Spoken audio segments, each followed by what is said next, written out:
There's a certain kind of person who doesn't raise their voice, argue, or panic even when life feels like it's falling apart. But what's the secret? As a creative for over 20 years, I've experienced chaos in so many situations. Job interviews, obviously, but pitches, presentations, and I've learned that the secret to staying calm in any situation is pretty unexpected. So these are the 6 ways you can stay calm in any situation. The first one might be controversial, but you need to decide, depending on the situation, when do you need to be calm? There are a lot of times in professional situations when being calm is actually the opposite emotion that your face, your voice, and your body language should show. When you're pitching clients or in a job interview, you should bring your full passion. Some of the best performers in the world, from athletes to comics, entrepreneurs to creatives, they are anything but calm when it comes to what they do best. Now, the question of being calm is less about neutralizing your emotions and more about just choosing the right emotion for the situation or avoiding the wrong ones for a professional situation. So early in my career, I was a creative writer at an agency, and we were doing PR and marketing for a client who was this big name doctor. He was writing a book, and when I read the book, it was about how he was trying to expand his business and wanted his wife to get pregnant. I was like 22 or 23, and I was kind of offended by this message. And I went into the meeting with the client about the book, and I fully said, we should not move forward with this book. Now, this was a shock to everyone in the room, and my response was not calm. You could say I was passionate. What I did was I told the team that all it would take was one bad review claiming the book was anti-feminist, great, and it would not do well. My boss pulled me aside after the meeting and told me that, if you want our clients to hear what you're saying, you need to say it to them in a way they want to hear it. This was such good advice because people don't hear your words as much as they hear your tone and your body language. And while that situation made me feel fired up and passionate, which is good, what it really required was for me to present my passion in a way that felt calm professionally in order for it to be heard. And that's the secret about being calm. Calmness helps you get heard. It focuses people on what you're saying, not how you're saying it. So while passion may be the right emotion when you're talking about your zone of genius, you have to decide if the situation calls for you to present yourself as calm in order to be heard. So instead of focusing on being calm all the time, think through what emotion fits this situation the best. Bring passion to a job interview, bring excitement to a brainstorm, and bring calmness in a creative review meeting. I have coached thousands of creatives, and I've told so many of them, if you are struggling with being calm in client and team settings, you need to focus on 1, deciding what emotion the situation needs. 2, regulating how you're expressing that emotion. That's how people will hear you and not be overwhelmed by all of your wonderful passion. Number 2, reframe how you see pressure. When we look at the concept of who excels under pressure and usually stays calm, it's the high performers. Low performers are the people who aren't calm about their work. They typically get worked up about having to work after hours and how much is on their to-do list. And the reason that higher performers have mastered staying calm most of the time is because we have reframed how we see pressure. The idea of being under pressure, like pitching, interviewing, or even in your day-to-day job duties, is something that excites a high performer because they know how to pick the right emotion for the situation. They know when to feel excited, when to feel passionate, or when to feel calm. They don't try to be calm all the time. And this reframe of how high performers feel under pressure is actually what makes them very confident. There was a study done in China where 800 employees were asked to rate their own performance as well as the performance of their fellow team members. And the people who were considered passionate had higher performance ratings all around. But here's what was even more interesting. These people also rated themselves higher than anyone else rated them. So there's a performance psychologist named Michael Vetz, and he works with Olympians, NFL athletes. He constantly says that pressure is not the enemy, it's the environment that is. The goal is not to be calm, but to be in a state of optimal arousal. And that state of optimal arousal is what made people from Steve Jobs to Martha Stewart so successful. The truth is that high performers don't reduce intensity. We direct it into execution. And that emotional awareness when operating under pressure is the secret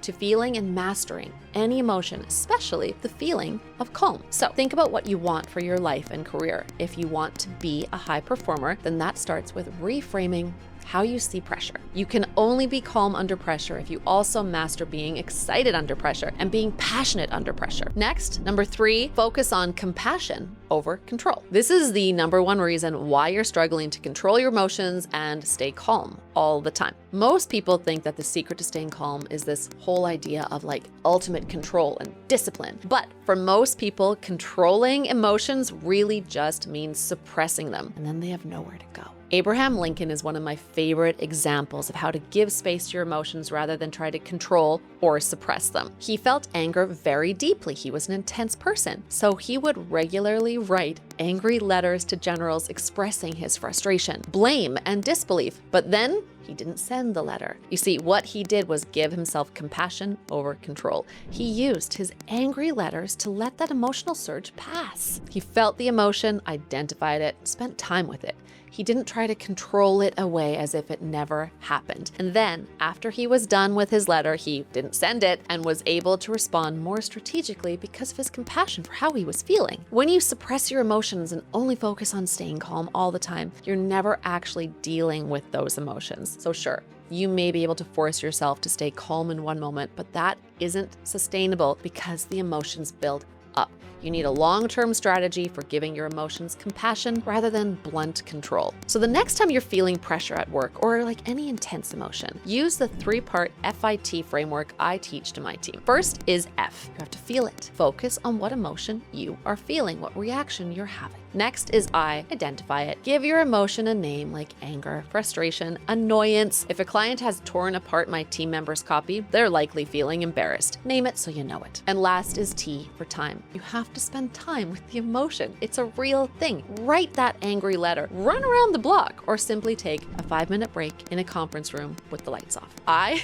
like to lay like a starfish in my backyard for a bit when I'm feeling these bigger feelings. You have to process the emotions so that you can come back calmer. And this framework is how you sustainably work on compassion over control in order to stay calm when you need to. And that brings us to number 4, which is to train your biological stress response. Now, there's a comedian named Catherine Ryan who does this bit about going into a room when she was a kid and telling her sister, relax. And the sister gets really frustrated. And this is funny because it's such a universal experience. We all know how frustrating it is to be told to calm down because it actually triggers a stress response. It does the opposite. What most people don't realize is that how you react to stress is actually purely biological. We inherit our stress responses from our parents and our grandparents, so you were literally born with it. And these stress responses are so difficult to naturally control, which is why this idea of being calm is incredibly difficult for a lot of people. But it is possible to change these stress responses simply by designing your environment differently. So Jeff Bezos, founder of Amazon, is a really good example of this. He was sharp and pretty reactive in early meetings. He realized that his reactions made his team feel anxious about the performance,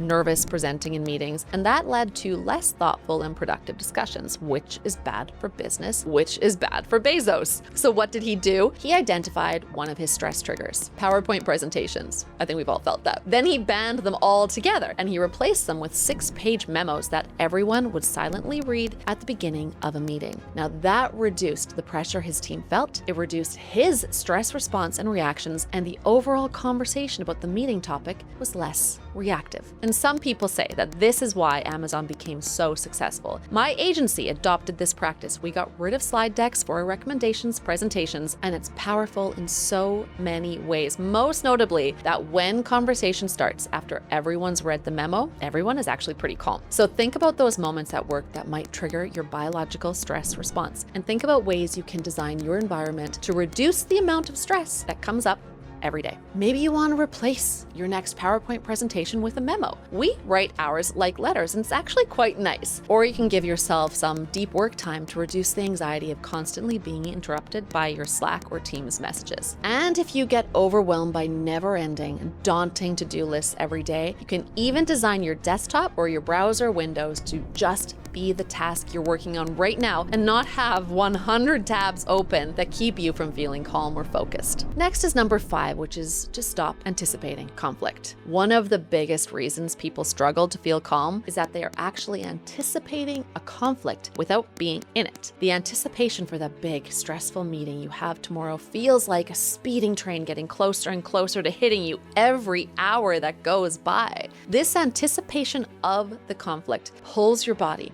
into an often physical stress reaction that actually isn't even real yet. And it's usually because you've experienced a similar situation before. A few weeks ago, I took a flight, and when I boarded the plane, there was no spot for my bag over my seat. Someone had taken it. I asked the flight attendant for help, and suddenly, no one was staying calm. And it was like around me turning into this ridiculous situation of everyone trying to solve this huge problem of where my bag goes. And so when I boarded my flight home like a week later, I prepared myself for the conflict of having no space for my bag and what that would cause. I was in the lounge mentally preparing. Ridiculous.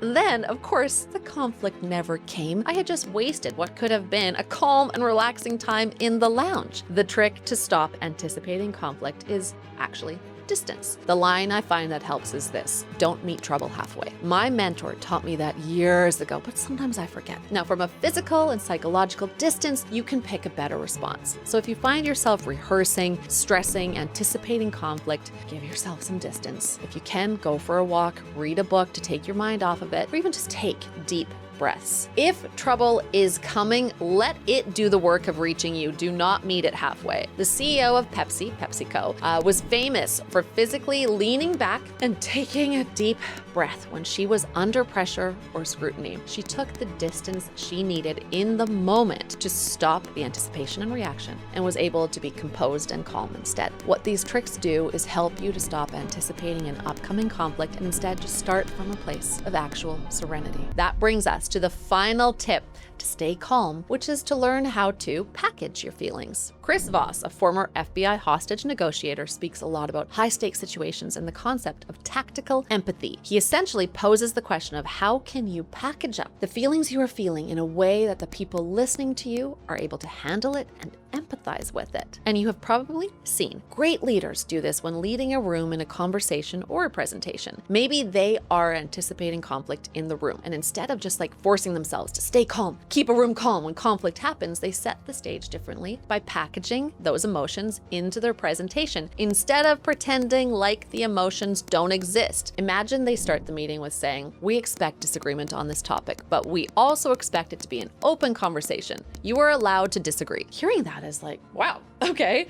If you're someone sitting in that room, this leader has earned your respect and relaxed you a bit too, because they're acknowledging a potential conflict and giving everyone permission to have that conflict rather than suppressing all emotional conversation and disagreements for the sake of having a good meeting and staying dispassionate. When you add emotional transparency into the equation of how to stay calm, what you're doing is building in a backdoor for your emotions and the emotions of everyone in the room. It prevents passive-aggressive behavior and the feeling of like intense conflict bubbling under the surface. So the next time you're pitching something and you're feeling anxious, not calm because you're anticipating conflict, try instead to put your feelings in the open by packaging them. If you're feeling nervous pitching a new idea, you can package this emotion into your pitch by showing your hands shaking and saying how passionate this topic makes you. If you're worried about bringing up a controversial opinion in a big meeting, you can package that worry with a reframe like, "I'm going to share an opinion that may be controversial." Or, "Let's all take a step back and play devil's advocate for a second." This can give you a unique advantage if you're looking to level up in your career, because when you learn how to package and present your emotions as part of your pitch, you'll be seen as a leader that is respected, vulnerable, and calm in all the right moments. So those were the 6 ways you can stay calm in any situation. And if you want to know how to use that calm to actually move people, check out this video on persuasion next.